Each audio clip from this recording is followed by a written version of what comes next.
Rush to Judgment by Tom Seast. Rush Limbaugh has passed on. The news of the day is that Rush Limbaugh has finally succumbed to cancer and moved on from this life. I'm saddened by his death, but not because I knew him.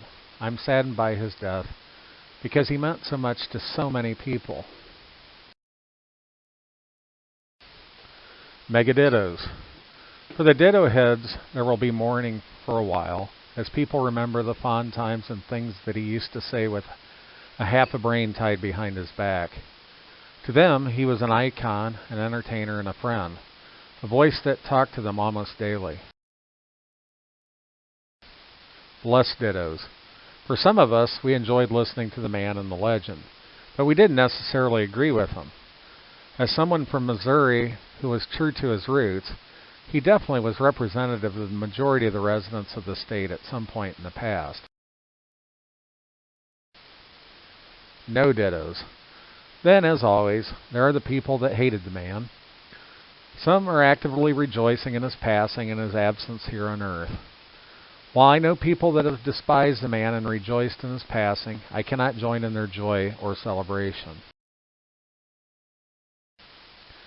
Move on.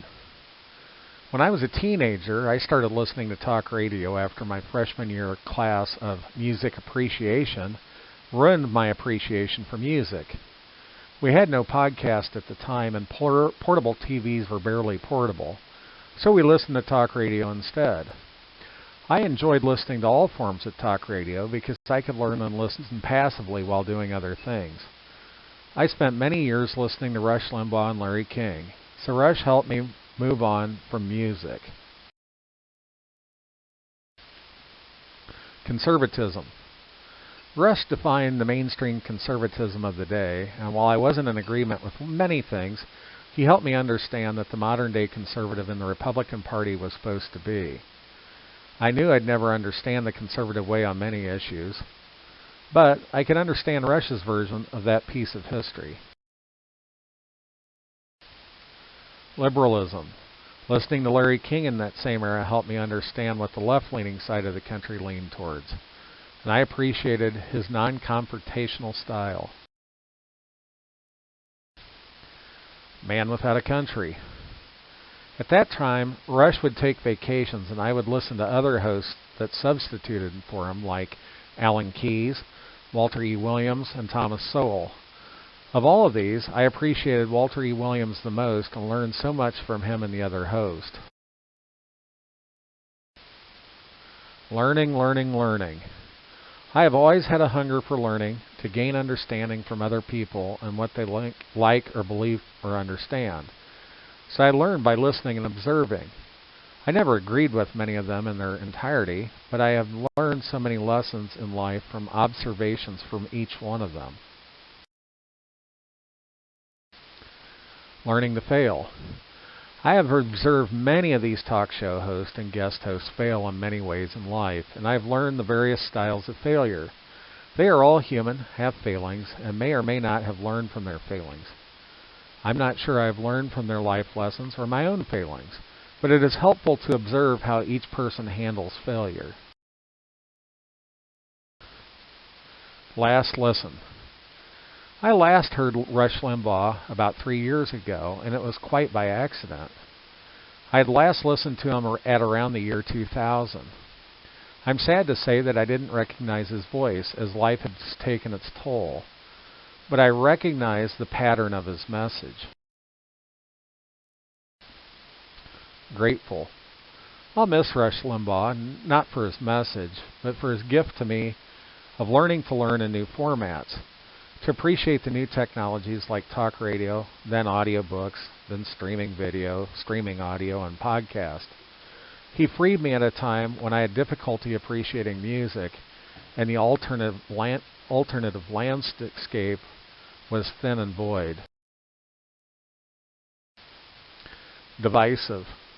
I think the biggest criticism of Rush and his life and his message is that it was divisive in nature. My observation was that this criticism is most often given and expounded on Rush by those that are divisive as well. When you have a highly defined vision of what you represent, you are usually found to be offensive to others.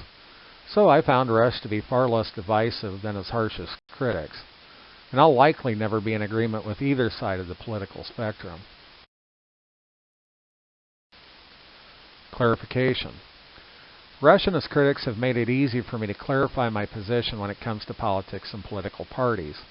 I have developed the opinion that slow-moving glaciers accomplish more than political parties, and I choose to invest my time and resources in ways that have a direct impact on people's lives. Rush and his haters gave me clarity. New hate. With Rush moving on and his hero Donald Trump being put out to pasture, I look forward to the new generation of hate and learning to see who will be hated the most. But I suspect it will be people like me. See no evil. It's not that I don't see evil or disagreement all around me, but I try to find reasons to like people and hope and joy. And I can't do that while secretly harboring resentment for my fellow Earth dwellers. Learn, live, love. I hope all of you learn to learn, live, and love. Don't lose your individuality, but don't divide. If you can divide for any reason, then you will divide for any reason. And there will always be a reason. If you look closely in the mirror, you may be left all alone with the only person you'll ever agree with. Me. I've learned from Rush, just as I've learned from each one of you, all of whom I have disagreements with. I hope you can learn from me too. Feel free to follow my ramblings at the links listed below.